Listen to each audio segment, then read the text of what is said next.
looked out at the horizon, the bright red sky touching the green fields before him, the tall grass now casting an eerie glow from the tips of the leaves.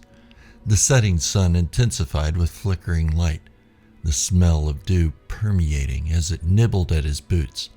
How peaceful, the man thought, smiling as he turned to watch the log cabin behind him burn, the true source of the blood-red sky.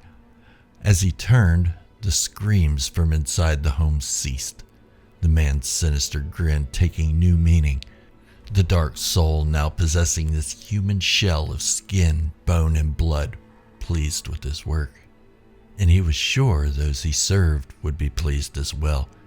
He watched until the sun would return in the eastern sky as the flames consumed the small cabin with an unnatural rage, until there was nothing left but smoldering ash, the occupant of the home silent.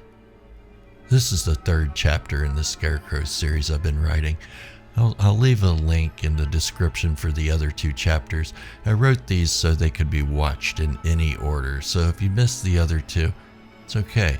You can continue this without missing anything. This one is from the point of view of Gideon Thorn, the mysterious caretaker of the land that would become known as the Barrett Farm, or Devil's Field. Subscribe and ring that bell for more horror stories. The land was a barren piece of wasteland, almost as if a desert had been carved into the center of lush fields and forests, a desert of clay and rock. The air hung heavy with the smell of sulfur. The vegetation that would try to take root in this forbidden ground would rot from the inside, turning a charred black and withering away. For 1,000 years, the tribes inhabiting the surrounding area knew this was unholy ground and stayed away, warning their offspring of the dangers, yet leading their enemies into a trap within its borders.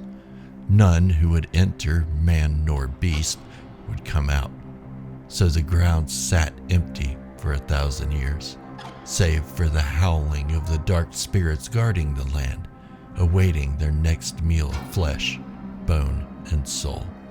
After performing a certain ritual for 3 days to ease the suffering of the land, night fell over the Lakota tribe. In the distance, they could hear the herd of buffalo become agitated and begin stampeding away from the area. The herd, being their main source for food and migration, was leaving the area much sooner in the season than normal. The ground rumbled beneath the feet of the tribe as one warrior looked into the dark horizon to see a storm moving in, unlike any experienced in this area. Lightning bolts flashed across the sky. The blackest of clouds roared in as rain could be seen through the darkness approaching quickly. The electric energy spreading through the night sky. If the visual warnings were a sign of things to come, the Lakota people were in for a night full of fear. However, they watched in disbelief as the storm abruptly stopped over the forbidden land, holding its torrential fury on the desolate ground. Horses whinnied and wolves howled throughout the night. The next morning, the air had a crispness to it. The sky was devoid of any cloud, and the sun was bright, hovering just above the horizon, giving the plains a warm look that contrasted the bitterness biting into the bones of man and animal, peaceful yet unsettling. The chief sent scouts to the edges of the forbidden land. There, the 2 men saw destruction. The ground was flooded into a muddy mix. There was an overwhelming sense of despair hanging heavy in the air, even outside the borders. Fear and anger was ever present, and it seemed to seep from the very soil. They watched as a lone, lost buffalo entered the grounds, with water reaching the beast's knees. The animal became stuck in the mud and struggled tirelessly to break free.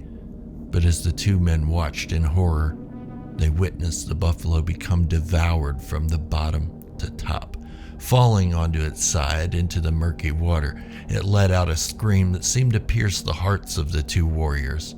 Then they watched, unable to look away, as if something were holding them witness to the deadly act.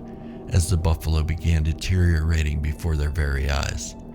Clumps of fur and meat ripped from the animal's body as it screamed terribly. Once the animal was completely consumed by whatever was beneath the surface, the trance was over. The warriors were free.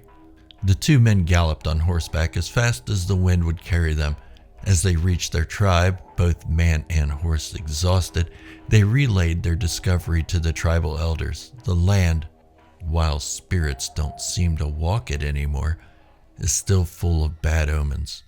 The next day, the tribe left the area to find the herd. It wasn't until they found the buffalo many days away that the energy of the forbidden land was lifted. In the desolate plains, the water receded, with all evil vanquished into the very soil of the land, save for one. One dark spirit remained to wander the flatland. However, the soil became rich. Plant life began to flourish. The ground had turned from a wet clay to an arid dark brown, life-giving, nutrient-rich soil. The lone dark spirit, who was as real as any man alive, leaned down and placed his black hand into the soil.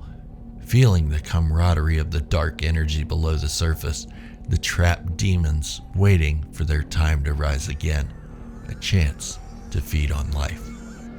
Many decades passed and new travelers began expanding westward, humans who were not warned about the dangers of the forbidden grounds. People who would bring with them seeds and livestock.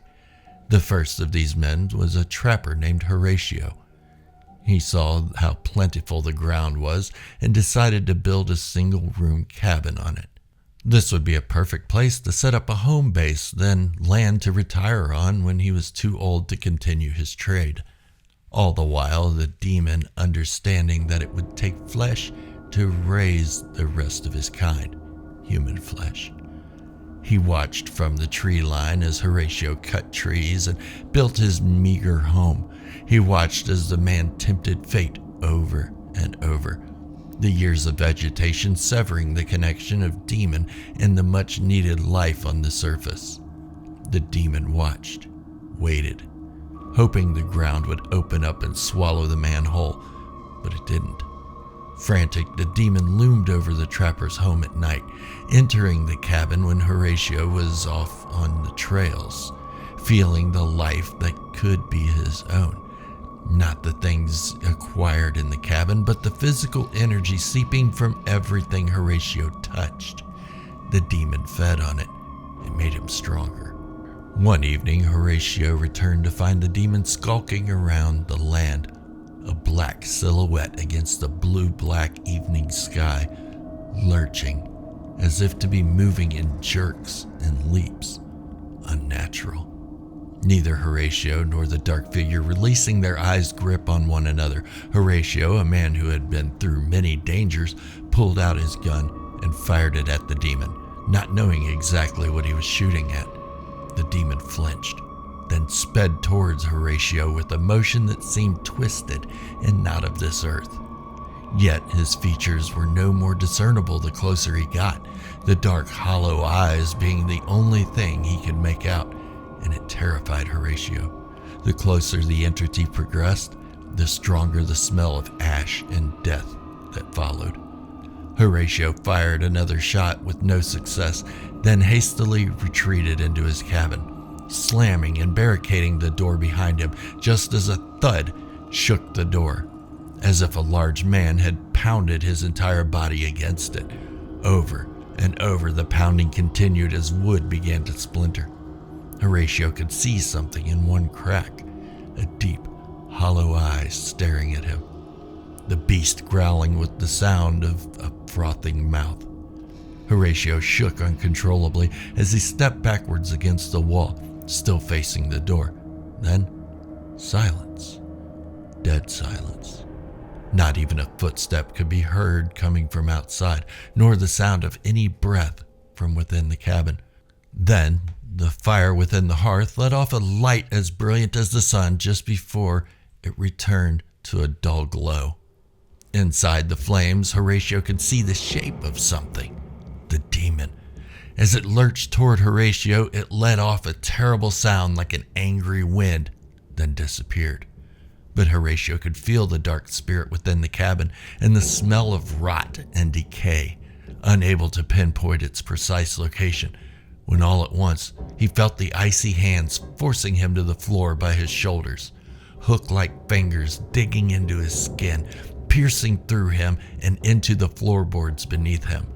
The twisted, dark face drooling over him like a rabid animal, dripping onto Horatio's face. The shadow's fingers breaking off inside him and keeping Horatio pinned to the floor as the demon stood and loomed over him with a darkness that seemed to engulf the room. A fire started within a small flicker. The fingers, which had become nails crucifying Horatio to the floor, began burning. Horatio screamed as his body slowly began to burn, starting with his shoulders. The demon, pleased with himself, left the cabin with movement that seemed to defy logic, jerking, twisting, contorting with every step, leaving Horatio to writhe uncontrollably on the floor. When he got outside, he turned to see the ground light up with the flames now suffocating the cabin. He grinned as he looked onto the horizon, knelt down and drove his now human fingers into the soil. The screams permeated from the cabin. It had been so long since the demon had heard this sound that he held it as an echo in his mind, exciting his very core. The screams stopped and the now human form turned to watch the cabin burn to ash and cinder, his face lit in the approaching sunlight. But now he was recognizable. His face was that of Horatio. Through the years following, few men had ventured into the forbidden land, the Devil's Field. But those who did were greeted by the demon, now calling himself Gideon Thorn. Each man met a similar fate of fire and brimstone, but no sacrifice was able to release the trapped demons beneath the ground's surface. It wasn't until a man moved onto the land with his wife and son that he realized what must be done. Elias Barrett and his family found the land while traveling west. The ground was as fertile as anything Elias had ever seen in Europe before making the move to America for a new life. He had heard the dangers of moving westward through the untamed country, mostly indigenous peoples who were not particularly pleased with the encroaching white man. But for Elias, it was worth the risk. Elias, his son Anton, and his wife Helga worked tirelessly over the course of a year to build a farmhouse on this cursed ground. Unknowing of the stories whispered among those traveling through the area, all the while Gideon Thorn watched from the tree line as the new home was erected. Eager to gain the upper hand, he waited until the perfect moment to introduce himself, a moment when the family was comfortable in their new false security. One evening, Gideon approached Elias in the fields as dusk bled into night, the sky a bruised purple fading into darkness. Elias stood among the rows of young corn, their stalks reaching skyward, full of promise and hope. "Evening, friend." Gideon, his voice smooth as silk, with a warmth that seemed to melt into the chilly air. Elias glanced up, studying the stranger with an uneasy curiosity. There was something familiar about the man, though. Elias could not place why, though. "Evening," he replied cautiously, nodding in a greeting. Gideon's face twisted into a friendly smile. "Couldn't help but notice the fine work you're doing here," he said, gesturing to the fields. "The land's a harsh mistress, but you've managed to tame her."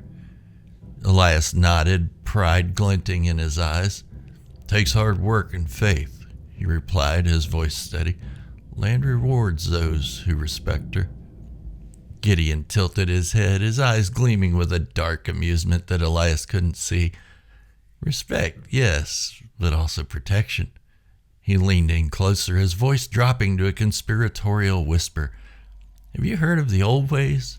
Of charms that keep the land safe from the things that linger in the dark?" Elias frowned, the words unsettling him in a way he couldn't quite explain. Not one for superstitions," he replied through a shadow flickered across his face. "Superstition or not," Gideon said, his voice smooth as oil, "there's power in symbols and the things we craft with our own hands. If you wish to keep your land truly safe, there's a ritual you could follow. Simple, really. A scarecrow to watch over your fields, but not just any scarecrow.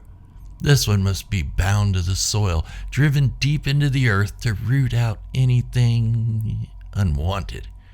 Elias hesitated, but Gideon's words had taken root, twisting through his mind like the creeping tendrils of a weed. After a long moment, he nodded. "Tell me what I need to do." Together, they crafted the scarecrow under Gideon's careful instruction.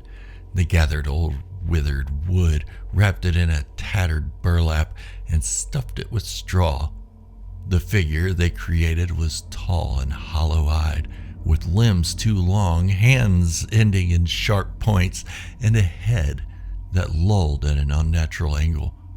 Elias felt a sick unease as he looked at it, but Gideon's words echoed in his mind, and he pressed on.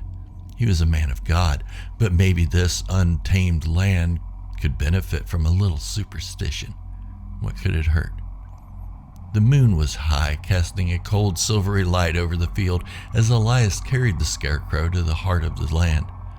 Gideon walked beside him in silence, his eyes fixed on the figure with a hunger that made Elias's skin crawl. "Now," Gideon instructed, handing Elias a rusted iron pole, "drive it deep into the earth. Make it part of the land. Only then will it hold its power." Elias took the spike, feeling its unnatural cold bite into his skin. He knelt, positioning the scarecrow over the soil, and with one powerful motion, he drove the spike down, piercing through straw and burlap, anchoring the scarecrow firmly into the ground. The moment the spike hit the earth, a tremor rippled through the soil, a low guttural sound rising up from beneath, as if the land itself was groaning. The wind picked up, hissing through the fledgling cornstalks, and the air grew thick with the scent of decay, a cloying, sickly sweetness that turned Elias's stomach. He turned to Gideon, fear creeping into his gaze. What's happening?" Gideon only smiled, his face twisting into a mask of triumph. His eyes gleamed, the darkness within them now barely contained, as if some ancient hunger had finally found satisfaction. He took a step back, watching with grim satisfaction as the scarecrow began to sink, as if the earth were swallowing it inch by inch. The groaning sound from below grew louder, more insistent, and Elias felt the ground shift beneath him, as if something was stirring, awakening. He stumbled back, his heart pounding, every instinct screaming at him to flee, but his legs refused to move. It was as though the earth itself held him there, trapping him in place as the ritual he'd unwittingly completed continued to unfold. When it was all over, the scarecrow stood tall with a solemn presence that unnerved Elias as he was able to move again. Elias turned to Gideon. "Leave, and don't let me catch you around here again." Gideon chuckled and walked away, disappearing into the tree line. Elias grabbed the cold metal pole, anchoring the scarecrow to the ground, and pulled with all his might. But the scarecrow wouldn't so much as wobble. It had become a permanent fixture to the field. 2 weeks later, Elias's son Anton went missing, lured in the middle of the night from his sleep in a meditative state to the scarecrow. Anton, still in a dream state, had visions of his father and mother burning at the site where the horrifying scarecrow stood. It was so real that he could smell them burning. Anton rushed to put on his boots and hurried through the front door of the farmhouse. In the distance, he could see 2 figures burning and screaming in the cornfield, with the scarecrow watching over them in excitement. The closer he got, the less intense the fire became, until he reached the spot where his parents should have been. Pulled from his dazed slumber, Anton was met with the presence of Gideon Thorn and the scarecrow. Anton tried to run, but the ground seemed to hold his feet in place. The smell of rot constricted his windpipes with the taste of fire. However, he was locked in place to the ground, restraining him in a thick, black sludge that hardened around his boots. The sludge crept up into his boots, binding his feet in place, slowly moving up his legs as it hardened around him. Gideon Thorn held his hand over Anton's mouth with a devious smile as he stared into Anton's eyes, watching him take his final breath as the slurry completely smothered the young man. Gideon watched in absolute amusement as Anton's spirit was pulled into the Scarecrow. Along with it, up from the ground came a dark spirit and joined Anton's soul in the Scarecrow, combining them and binding Anton to this once lifeless monstrosity constructed by his own father. The black sludge fell to the ground, seeping back into the very soil, leaving only Anton's bones collapsing before Gideon's feet in the pale moonlight. Gideon gathered up Anton's remains and carried them to the edge of the field and dropped the bones on the ground. It didn't take long before the bones were swallowed by the soil, removing any trace that Anton had ever been there. It didn't take long for Gideon to relieve the farmhouse of Elias and his wife Helga either, and 2 more wicked scarecrows watched over the field. To this day, it's said that if you walk the fence of the old Barrett farm, you can still see Gideon lurking from the tree line just outside the field, and at night, you can see the silhouettes of the scarecrows coming to life, ripping themselves from their pole and moving in twisted, jerking motions as they contort. Thank you for joining me in this story. This is the 3rd part to my Scarecrow series, and it's written in a way that it can be watched or listened to in any order. If you've enjoyed it or were terrified by it, leave a thumbs up and a comment. Also, subscribe to the channel and ring the bell for notifications. Until the next time, this is Gerald reminding you to stay afraid.